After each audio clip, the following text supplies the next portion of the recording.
اهم حاجة بالنسبة لي ان الصبح بدري والناس نايمة ان انا اخد التمشية بتاعتي.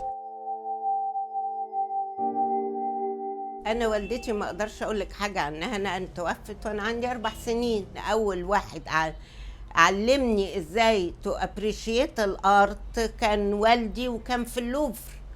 فانا لما وقفت في اللوفر قدام الموناليزا، وبما ان انا اسمي منى عجبتني جدا وعينيها اللي رايحه جايه، فابتديت اتاثر بالحاجه الجماليه اللي في اي شيء.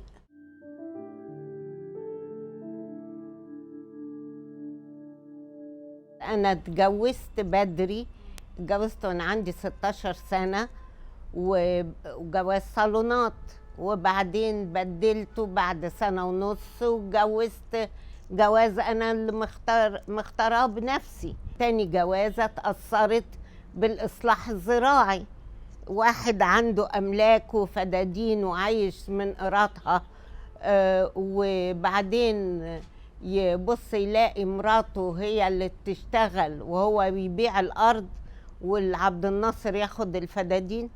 فدي أثرت نفسيا، فطبعا الجواز ما بقاش مظبوط، فأدى إلى طلاق برضه. عبد الله له قصته الحقيقة مع الإدمان، وهي دي كان لها شق جامد جدا في حياتي وفي تأثيري بقوة شخصيتي وقوة تحملي، إنها تبان في الفترة دي. ساعة ما تواجهي نفسك ان انا عندي مشكلة في البيت واني ابني مدمن وفي احتمال علاجه، يبتدي مرحلة العلاج بقى. ففضلت كده مستشفى وخروج لغاية اخر ال10 سنين بقى، مواجهة حاسمة جدا. اخدت مني موقف جامد خالص، ان انا قلت له قدامك مفيش حل، في المستشفى الفلانية هتروح تعيش فيها لبقية عمرك.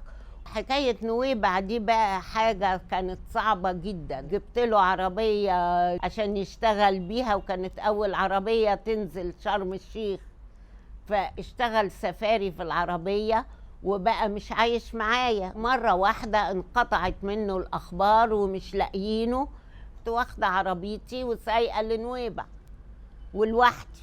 في وسط ما انا بسأل في شرم الشيخ قالوا لي لا، ده بيموت نفسه وما بياكلش خالص، كل الفلوس اللي انت بتبعتيها بتروح على المخدرات. فروحت لهم واتفاهمت مع الراجل وقلت له انت عايز ايه، فلوسك ايه، انا هاخد ابني وهاخد العربية. دلوقتي رايحين المركز العلاجي اللي انا عملته لعبد الله.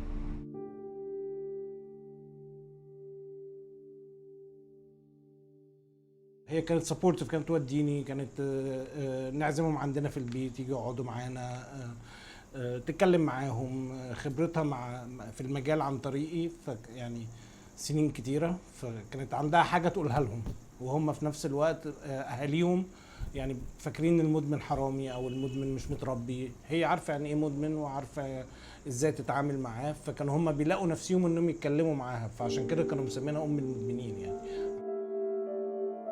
زمان انا كنت بفتكر ان ده كنترول، ان هي عايزه تعمل كنترول عليا وعايزه تعمل كنترول على الشغل وعايزه تعمل كنترول على حياتي، وبعدين اكتشفت انها بتعمل كل الكلام ده صح.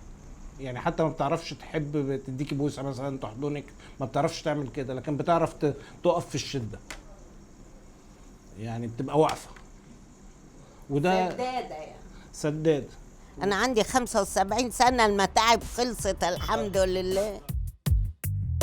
الحياة ما كانتش سهلة، كانت المواجهة صمود روحي، مهما كانت الجبال عالية ما كانتش أعلى من طموحي. اللي واقف قدام المراية حد ما بينكسرش، الصعاب كانت بتهزم وأنا ما بنهزمش، ما بقولش معلش، ما حطيتش إيدي على خدي. الدنيا ما تتعش لو بتطاطي لحد ما تعدي، اللي بيكسب في السباق أكتر واحد فيه إصرار، مش ما بين يمين شمال ولا ماشي تايه محتار.